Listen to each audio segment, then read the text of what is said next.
Viral ribbon কেকের order রেখে আমি পড়ে গেলাম মহা বিপদে। কারণ রিবন কেকের অর্ডার আমি ঠিকই রেখেছি, তবে আমি তো রিবনগুলোই বানাতে পারি না। আসসালামু আলাইকুম এভরিওয়ান, চলে আসলাম আপনাদের সাথে আরও একটা নতুন কেক ডেকোরেশনের ভিডিও নিয়ে।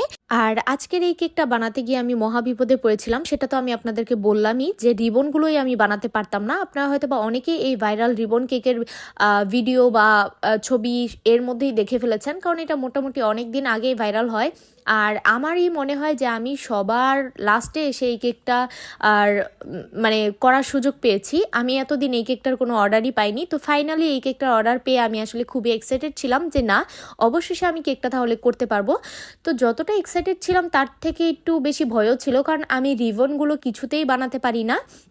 মানে এর আগেও দেখা যায় না যে এই ধরনের ফিতা, এই প্যাচটা সাধারণত আমরা যে বাচ্চাদের ফ্রকের মধ্যেও করে থাকি, তা আমি কখনো আমার নিজের মেয়ের ফ্রকের মধ্যেও পারতাম না। মানে আমি একটা ফিতা করতে পারি, মানে একটা গোল দিতে পারি, কিন্তু দুইটা করতে পারি না। তো ভেবেছিলাম আমি ইউটিউব দেখে কোনোভাবে চালিয়ে দিব, মানে শিখে ফেলবো। কিন্তু যখন আমি রিবনটা এনে ধরি আমার হাতে থেকে বারবার প্যাচটা খুলে যাচ্ছিল, তখন তো আমার মাথায় একটা ভয় ঢুকে গেলো যে হায় হায় এখন কি করি। আর এই কেকটা অর্ডার আমি ডেলিভারি দিয়েছিলাম মূলত শুক্রবার দিন সকালবেলা।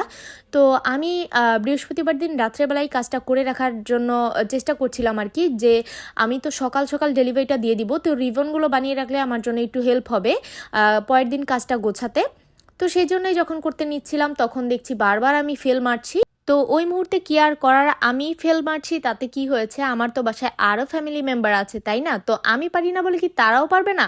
তখন আমার মাথায় বুদ্ধি আসলো যে কাকিকে ডেকে নিয়ে আসি, উনি এসে আমাকে বানাই দিবে। তো যাই হোক, আমি অবশেষে কাকিকে ডাক দেই, আর ওনাকে আমি এমনভাবে ডেকে নিয়ে আসছিলাম, তো উনি ভাবছিল যে কিছু একটা হয়েছে বোধহয়। তো আমি বললাম যে আমাকে এই রিবনগুলো বানিয়ে দেন, তো উনি তখন বলতেছে যে এটার জন্য এইভাবে ডেকে নিয়ে আসলা। তো আমি বললাম যে এটা আমার জন্য অনেক বেশি ইম্পর্টেন্ট, তো উনি পরে বানাই দিতে চাইছিল, আমি বললাম যে না আমার এখনই লাগবে। তো ওই মুহূর্তেই আমাকে এরকম ছোট বড় সাইজ দেখিয়ে সুন্দর করে বানিয়ে দিল। আর আমি মনে মনে ভাবছিলাম যে আমি কতটা মানে কি বলবো এটাকে, মানে কতটা গাধা যে এতটুকু একটা সামান্য কাজ আমি পারি না। আর সেই জন্য কখনো না আমি আমার মেয়ের ফ্রকের মধ্যেও দুইটা গোল করতে পারি না। মানে মাঝে মাঝে আমার কাকি বলে যে এটা একটু সুন্দর করে বেঁধে দাও, তো আমি আসলে পারি না, তাই করতেও পারি না। তবে এই যে দেখেন এখানে মাশাআল্লাহ আমার কাকির বানানো রিবনগুলো কিন্তু অনেক বেশি সুন্দর হয়েছিল। আর সত্যি কথা বলতে উনি হচ্ছে আমার কাকি শাশুড়ি। তো আমার প্রতিটা কাজের মধ্যে আমার ফ্যামিলি মেম্বারের গুরুত্ব অনেক বেশি অনেক বেশি, তাদের সাপোর্টটা আমি অনেক বেশি পেয়েছি আলহামদুলিল্লাহ।